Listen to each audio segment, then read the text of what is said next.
Et bonjour, je vais parler de Meghan Markle et on va parler de ce qui se passe en Angleterre en ce moment. Il y a un grand scandale en Angleterre qui touche l'église anglicane et notamment l'archevêque. L'anglais, il s'appelle Justin Welby. Vous le connaissez, en tout cas si vous êtes fan de Meghan Markle, c'est lui qui a marié le prince Harry et Meghan Markle.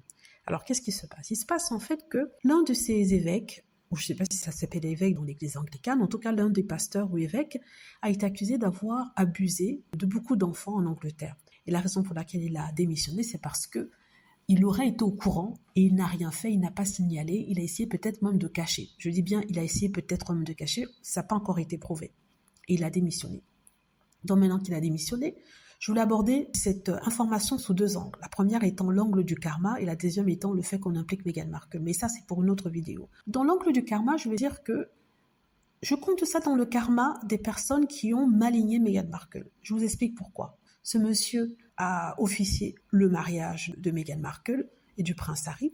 Il se trouve que Meghan Markle, lors de son interview avec Oprah Winfrey, avait révélé que elle et le prince Harry s'étaient déjà mariés avant même le grand jour, n'est-ce pas? Et quand elle a dit ça, les gens se sont moqués d'elle. Ils ont dit que non, c'est impossible. Ils sont allés demander à ce monsieur si Harry et Meghan s'étaient vraiment mariés.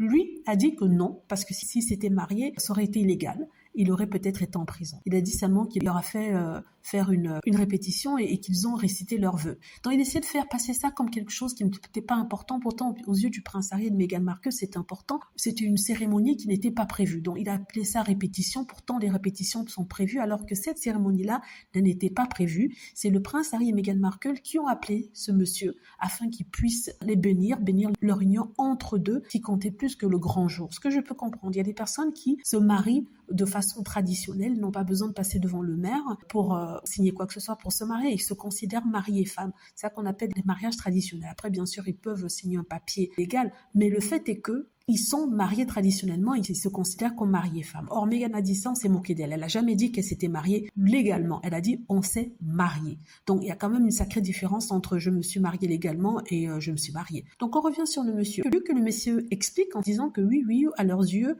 ils ont eu une petite cérémonie, ils ont dit leurs vœux de mariage entre eux, pour que ce soit très intime. Il a dit non, ce n'était pas vraiment un mariage, c'est une répétition où ils ont lu leurs vœux. Donc en quelque sorte, c'était un petit mensonge. Mais est-ce qu'il disait ça pour les soutenir, pour que ce ne soit pas vu comme une trahison qu'ils se marient avant le grand jour? Ou alors est-ce que c'était pour la famille royale et pour essayer de jeter le prince Harry et Meghan Markle sous les roues? Ça, vous me direz ce dont vous pensez. Personnellement, je pense qu'il aurait dû quand même soutenir Meghan en disant oui, ce n'était peut-être pas un mariage légal, mais c'était un mariage sentimental des deux ensemble. Ça aurait adouci le choc dans le sens où on n'aurait pas traité Harry et Meghan de menteurs, surtout Meghan Markle, puisque c'est elle qui a raconté cette histoire. Donc c'est pour ça que je dis que le karma est venu cogner à sa porte, le karma est venu le prendre, parce qu'il savait très bien l'importance de ce moment-là pour Harry et Meghan, à quel point pour eux c'était important, vu qu'il était là quand ils lisaient leurs vœux, il a entendu peut-être ce qu'elle lui a dit en lui disant je suis heureuse de t'épouser, pour moi ce moment compte plus que peut-être toute autre chose, je sais pas, mais